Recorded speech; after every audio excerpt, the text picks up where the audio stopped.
جب وہ بادشاہ کے شاہی محلوں کے دروازے پر پہنچا تو اس نے دربانوں سے درخواست کی، میں بادشاہ کے حضور پیش ہونا چاہتا ہوں۔ دربانوں نے دیکھا کہ اس کی بیل گاڑی پر ایک بہت بڑا شلجم لدا ہوا تھا، جسے دیکھ کر سب حیران ہو رہے تھے۔ میں یہ شلجم بادشاہ کو تحفے میں پیش کرنا چاہتا ہوں، اس نے دربانوں کو بتایا، جو اسی وقت بادشاہ کے پاس گئے اور ہاتھ باندھ کر عرض کیا، حضور، ایک غریب آدمی حاضر ہونا چاہتا ہے، اس کے پاس ایک اتنا بڑا شلجم ہے جو بیل گاڑی پر لدا ہوا ہے، وہ یہ غیر معمولی شلجم حضور کی خدمت میں تحفے کے طور پر پیش کرنا چاہتا ہے، اسے فوراً حاضر کیا جائے۔ بادشاہ نے اجازت دیتے ہوئے کہا، اور اس کے کہنے کی دیر تھی کہ دربان اسے دربار میں لے آئے۔ ساتھ ساتھ ایک بہت بڑا شلجم تھا جسے کئی آدمی دھکیلتے ہوئے لا رہے تھے۔ غریب آدمی نے بڑے ادب سے جھک کر بادشاہ کو آداب کیا اور ہاتھ باندھ کر عرض کیا، بادشاہ سلامت، میں ایک غریب آدمی ہوں، میری زمین میں یہ عجیب و غریب شلجم اگا ہے، اتنا بڑا شلجم اس سے پہلے کسی نے نہیں دیکھا ہوگا، میں یہ شلجم حضور کی خدمت میں تحفے کے طور پر پیش کرنے کی اجازت چاہتا ہوں۔ بادشاہ نے بھی خوشی اور حیرت کے ملے جلے جذبات میں شلجم کی طرف دیکھا اور اس کے منہ سے بے اختیار نکلا، واقعی یہ عجیب و غریب ہے۔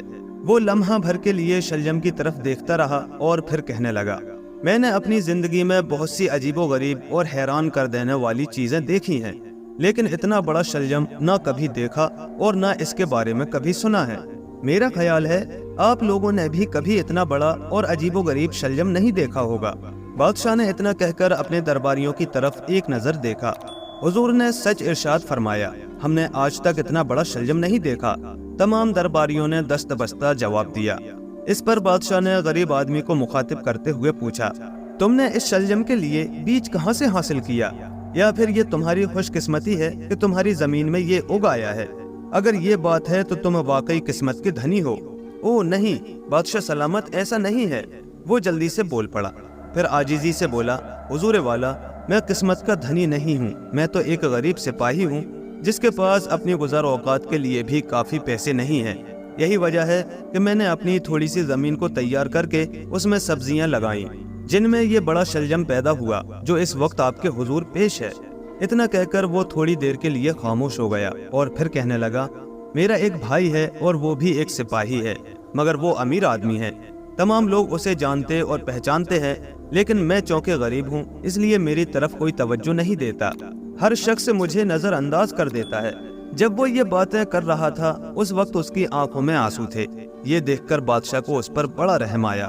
وہ کہنے لگا، فکر مت کرو، اب تم غریب نہیں رہو گے، ہم تمہیں اتنی دولت دیں گے کہ تم اپنے بھائی سے بھی زیادہ امیر ہو جاؤ گے، اب تمہیں کوئی نظر انداز نہیں کرے گا۔ بادشاہ نے اسے بہت سا مال و دولت دیا، بہت سی زمین بھی دی اور اس کے ساتھ مویشیوں کا غلہ بھی دیا تاکہ وہ اپنی زمین پر بڑے پیمانے پر کاشتکاری کر سکے۔ اس طرح اب وہ امیر ہو گیا تھا اور اس کے پاس بھائی سے بھی زیادہ دولت اور مال و متاع ہو گیا تھا۔ اب وہ بھائی سے کہیں زیادہ امیر بن چکا تھا۔ دوسری طرف جب اس کے بھائی کو اس کا علم ہوا کہ کس طرح اس کی زمین میں ایک بہت بڑا شلجم ہوگا جو اس نے بادشاہ کو تحفے میں دیا اور اس کے بدلے میں اسے بہت سا مال و دولت اور زمین ملی ہے جس کی وجہ سے وہ اس سے بھی زیادہ امیر ہو گیا ہے، تو وہ اپنے بھائی سے جلنے لگا۔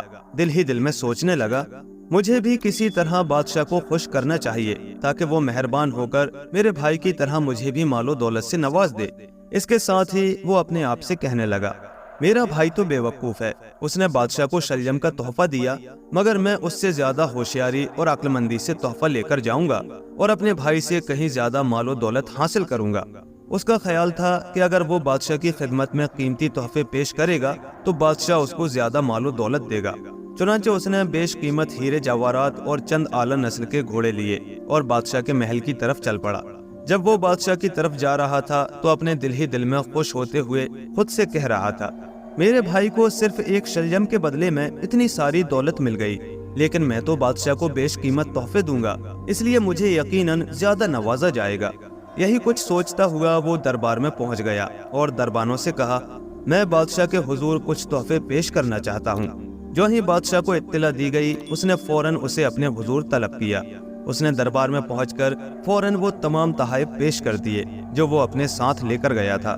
بادشاہ نے تحفے قبول کر لیے اور اس کے ساتھ بڑی مہربانی کا برتاؤ کیا، عزت سے اپنے پاس بٹھایا اور کہا، ہم تمہارے تحفوں کی بہت قدر کرتے ہیں اور بخوبی قبول کرتے ہیں۔